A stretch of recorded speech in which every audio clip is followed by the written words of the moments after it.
Bonjour, aujourd'hui mon histoire s'intitule « Le porte-bonheur du vieux soldat ».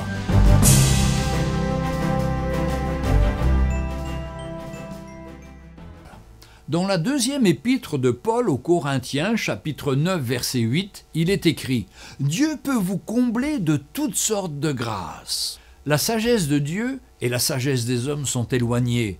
Ainsi Dieu pourvoit aux besoins de ses enfants de sa manière à lui, ce qui nous réserve bien souvent des surprises. Cette histoire se déroule au Texas au temps des premiers pionniers aux États-Unis. Un vieux soldat qui avait été un vaillant guerrier durant la guerre d'indépendance, consacrant toutes ses forces dans ces fameux combats qui mirent les Anglais en déroute grâce au soutien de l'armée du marquis de Lafayette.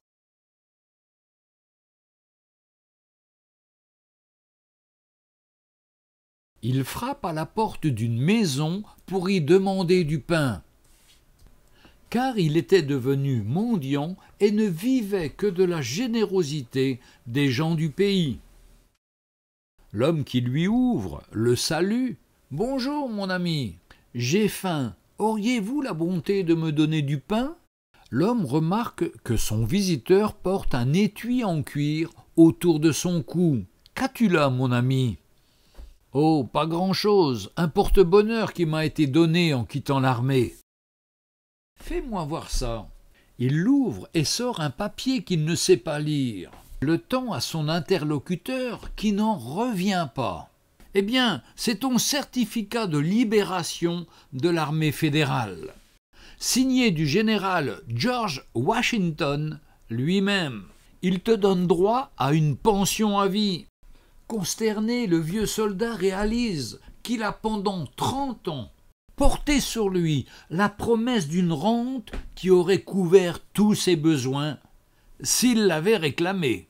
Il n'aurait pas eu besoin d'être obligé de mendier pour subvenir à ses besoins. Et il aurait même pu aider les autres autour de lui. Histoire incroyable mais vraie, qui ressemble à celle de beaucoup de chrétiens. Dieu nous a fait des promesses. Il met ses richesses spirituelles à notre disposition et nous nous contentons d'une vie médiocre pendant que les provisions de Dieu resteraient inutilisées. N'oublions pas que Dieu a mis ses ressources, sa parole, sa paix, sa joie, la vie de famille à notre portée grâce à l'œuvre de Jésus-Christ. Emparons-nous chaque jour des promesses de la parole de Dieu pour soutenir et fortifier notre foi. Si vous le souhaitez, nous pouvons prier ensemble. Seigneur, ouvre mes yeux et mon cœur pour que je puisse découvrir tes bontés envers moi, que jamais je ne doute que tu es le seul qui peut prendre soin de moi de la meilleure manière qu'il soit. Retrouvez Un jour une histoire sur www.365histoire.com.